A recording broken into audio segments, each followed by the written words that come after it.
Hi everyone, Paul here from SwitchedOn, and in this video we're going to be taking a look at Ultra Off-Road Alaska on the Nintendo Switch. Before I get into the gameplay and my thoughts, here's some brief information about the game.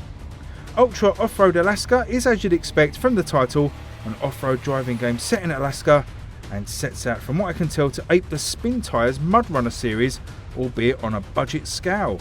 It features 6 cars or trucks driving across 2 huge maps and has weather and daylight cycles and allegedly realistic physics, but a little bit more on that later. Ultra Off-Road Alaska comes from developer Ice Torch Interactive and is published by Ultimate Games, and a big thanks to them for this review copy. And the game will cost £16.19, $18.99, and is actually available right now as it was released on the 25th of October. Finally, I've got 2 copies of this one to give away, so please check the description for more details on that. Right, so let's get into some gameplay, and no kidding, this is the 6th time now that I've tried to record this video, just because the game just is not very good, and it keeps going wrong very quickly. But it's a bit frustrating. So as you can see here, the third of the screen here is taken up by letting you decide what background picture you want on the main menu. That's the sort of thing you're dealing with here. Let's get into the game for the 6th time for me. As I said at the start, it's kind of aping Spintires Mudrunner. If you've played that, you kind of know what to expect here, sort of off-road driving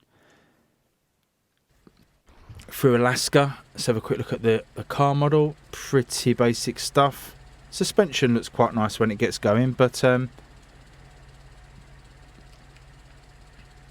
yeah, very strange looking texture-wise. Anyway, so you've got to collect these bits of food, which apparently help your driver.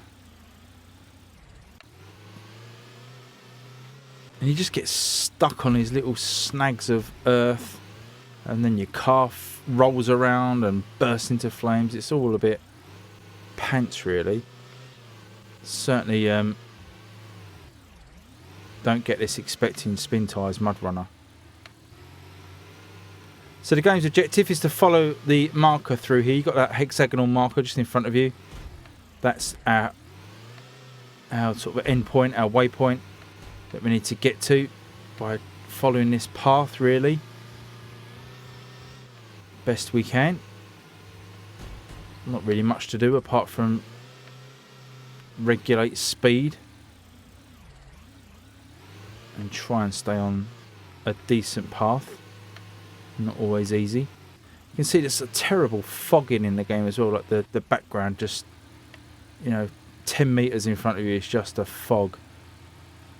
So climbing up the hill, take a bit of a detour, wind our way through these little hillets. Now, this is the problem with the game. Car physics are just all over the place, and I'm not really touching anything now. The game is just freaking out on its own. And there we go, lands me back on my 2 wheels. Gee whiz.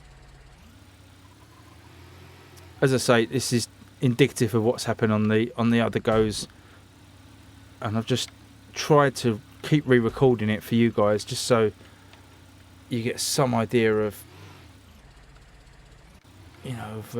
what the gameplay's like. But unfortunately, after say 6 goes of attempting this, and I've played the game sort of 4 or 5 other times, this is basically it. It's a really janky physics-based driving game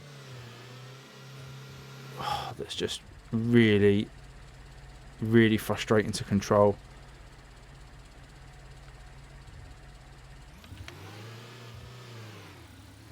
And Spintires is a really good game, even on the Switch, with its sort of slightly nerfed a bit on the Switch, because you've got much better physics. You've got objectives to get to. You've got you don't want an easy ride, but it's ridiculous when you're going over sort of all these little bumps and stuff. When the physics engine doesn't support it, your car feels like it's gonna just somersault and burst into flames at any moment. And you see that's clipping through that tree quite badly. The tree's going right through the middle of us. Pretty awesome stuff. Not. So yeah, I mean, it's on the eShop now, as we said at the start. I've got a few copies to give away. If you check the description down below, if you really want to give it a go, please have a look at entering that, and I'll give a couple of copies away. But really,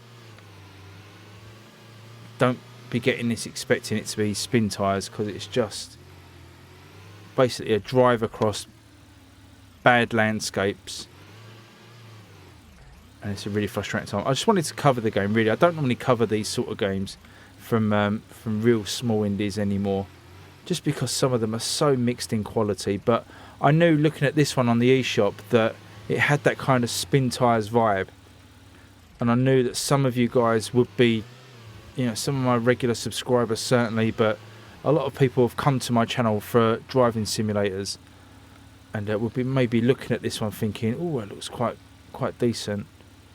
So I really wanted to get my hands on it for you, so I could give you my opinion and show you some gameplay, and hopefully I've done that now. If you've got any questions, let me know below. Everything's going dark because I need to eat for some reason, so to indicate that everything's gone pitch black makes no sense. So there you go, that's my attempt of sixth and final attempt at playing this one for you.